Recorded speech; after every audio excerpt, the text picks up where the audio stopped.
ये एक बहुत ही बढ़िया क्वेश्चन है, आ जाइए समझते हैं। यहाँ पे एक रॉड है, एक जगह पे हिंज कर दिया गया है उसको, और उसके दूसरे एंड पे, एक एंड पे हिंज कर दिया गया है, दूसरे एंड पे एक फोर्स लगाया गया है। इसमें क्या बोला गया है, ये हॉरिजॉन्टल प्लेन में। सवाल ये है कि अल्फा क्या होगा, ए सेंटर ऑफ मास क्या होगा, और हिंज फोर्स क्या होगा। अल्फा क्या होगा, ए सेंटर ऑफ मास क्या होगा, और हिंज फोर्स क्या होगा। तो सबसे आसानी से बताया सकता है कि अल्फा कैसा होगा, कुछ ऐसा होगा, torque is equal to I alpha. Torque is equal to I alpha हम लिख सकते हैं। टॉर्क कितना होगा बेटा, F into L, and alpha क्या हो जाएगा, आई क्या हो जाएगा, एम एल स्क्वायर बाई 3। क्योंकि कहां से मूव कराया जा रहा है, कहां से एक्सिस है हमारा, जरूरी नहीं कि ये आई सेंटर ऑफ मास हो, जो भी फिक्स्ड एक्सिस है, जो भी एक्सिस है, जो भी जिस पॉइंट के अबाउट घूम रहा है, वो उसके अबाउट आई लिखना है आपको, मोमेंट ऑफ इनर्शिया लिखना है अल्फा।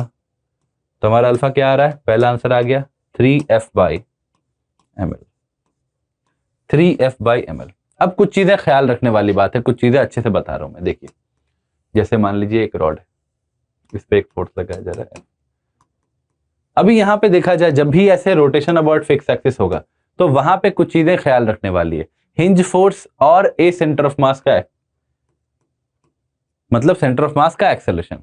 जब भी सेंटर ऑफ मास रोटेट, जब भी कोई रिजिड बॉडी रोटेट करेगा, तो यहां पे अगर सेंटर ऑफ मास के अबाउट नहीं रोटेट कर रहा है, किसी फिक्स्ड एक्सिस के अबाउट रोटेट कर रहा है, तो क्या होगा, वहां पे सेंट्रीपिटल एक्सेलरेशन भी आ सकता है और टेंजेंशियल एक्सेलरेशन भी आ सकता है कि नहीं। तो यहां पे सेंटर ऑफ मास के दो कंपोनेंट होंगे, एक सेंट्रीपिटल और एक टेंजेंशियल। इस कंडीशन में देखा जाए तो यहां पे ये क्या है, ax 0 है। इस कंडीशन में ax क्या है, 0। क्यों, क्योंकि ओमेगा 0 है। जस्ट की बात की जा रही है। लेकिन अगर मान लीजिए इसको थोड़ी देर बाद की बात की जाए, तो वो ax भी आएगा और ay भी आएगा।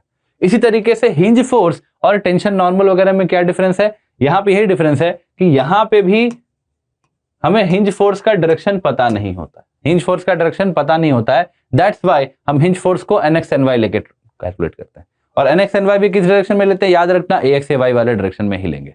अब हो सकता है ny का वैल्यू पॉजिटिव आए, निगेटिव आए, हमें ny पता नहीं है, nx पता नहीं है, हो सकता है कोई और फोर्सेस भी उस पर लग रहे हो, तो इस वजह से ny पॉजिटिव आ जाए, निगेटिव आ जाए, इट मे वेरी पर चांस टू चांस, बट हम उसको उसी तरीके से सॉल्व करेंगे। अगर ny की वैल्यू पॉजिटिव आएगी मतलब हमने सही काम किया, और अगर निगेटिव आएगी तो मतलब हमने क्या किया है, हमने गलत काम किया। सिंपल सी बात।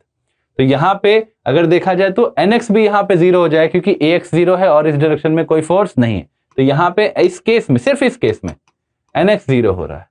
समझ रहे हो बात को, अरे हाँ कि ना। यहां पे स्पेशल केस है, इजी वाला क्वेश्चन है, स्टार्टिंग क्वेश्चन है, इसलिए nx 0 हो जाएगा। लेकिन हमेशा ऐसा 0 होगा जरूरी नहीं है। तो इसलिए हम क्या करते हैं कि हमेशा हिंज फोर्स में nx ny लेते हैं, और जब भी रोटेशनल बॉडी है तो उसके लिए ax ay भी लिया जाता है, क्योंकि ax हो जाएगा सेंट्रीपिटल और ay हो जाएगा टेंजेंशियल। ठीक है, तो आ जाइए यहां पे देखते हैं, ay he A centre of मास हो जाएगा। ए सेंटर ऑफ मास इस क्वेश्चन में देखा जाए तो ay ही हो जाएगा, and that is nothing but equal to alpha into ये डिस्टेंस l/2, है कि नहीं। तो ए सेंटर ऑफ मास यहां पे क्या आ गया, अल्फा है 3f by M L into l/2। तो ए सेंटर ऑफ मास कितना आ गया, 3f by 2m, 3f by 2m। Simple.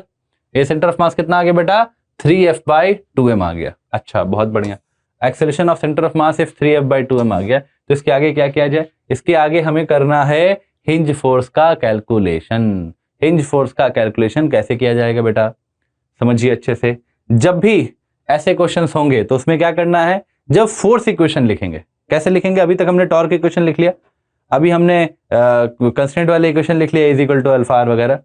अभी जब भी हमें फोर्स का इक्वेशन लिखना है, तो ये देखिए रॉड क्लिपेज में देखते हैं, ये देखिए, इस पे अगर गौर से देखा जाए तो इसमें ny ऐसे लग रहा है, f ऐसे लग रहा है, और mg वगैरह तो लग नहीं रहा है। सेंटर ऑफ मास कैसे जा रहा है, a सेंटर ऑफ मास ऐसे जा रहा है, ठीक है, किसी वैल्यू 3f बाई 2m से, 3f बाई 2m से। तो इसको जब फोर्स इक्वेशन लिखना है तो हम इसको क्या मानेंगे, पॉइंट मास मानेंगे। ny ऊपर लग रहा है, f भी ऊपर लग रहा है, और ऊपर a सेंटर ऑफ मास से जा रहा है, m मास। समझ रहे बात को। जब भी फोर्स इक्वेशन लिखेंगे तो हम कैसे लिखेंगे, इसको पॉइंट मास की तरह लिखेंगे, पॉइंट मास।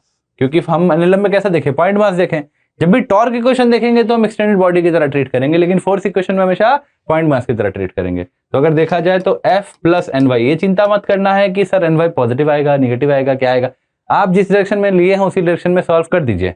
अगर सही आएगा, अगर पॉजिटिव आएगा मतलब सही डायरेक्शन लिया, निगेटिव आएगा मतलब गलत डायरेक्शन लिया। m into A centre of mass, F is equal to M A लगा दिया, तो F plus N Y is equal to M into 3F by 2m। m ने m को मार दिया, एन वाई की वैल्यू क्या आ गई 3F बाई 2 माइनस F।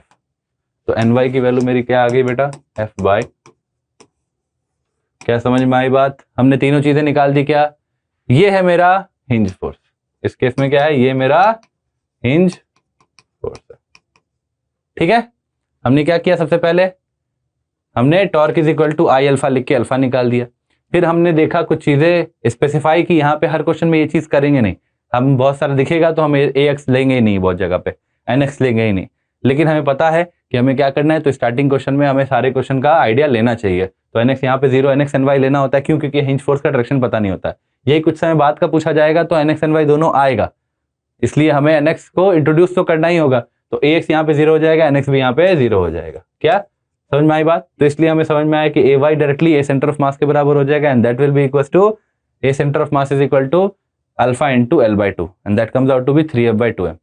तो फिर आगे हमने देखा कि जब फोर्स इक्वेशन लिख रहे हैं, F is equal to ma लिख रहे हैं, तो सारे मास फोर्सेस को कहाँ पे देखेंगे, पॉइंट मास की तरह देखेंगे, और सबको एक ही पॉइंट पे देखेंगे, और Ny कितना आ जाएगा हमारा N/F/2 आ जाएगा। क्लियर है सबको बेटा? समझ में आ गई बात?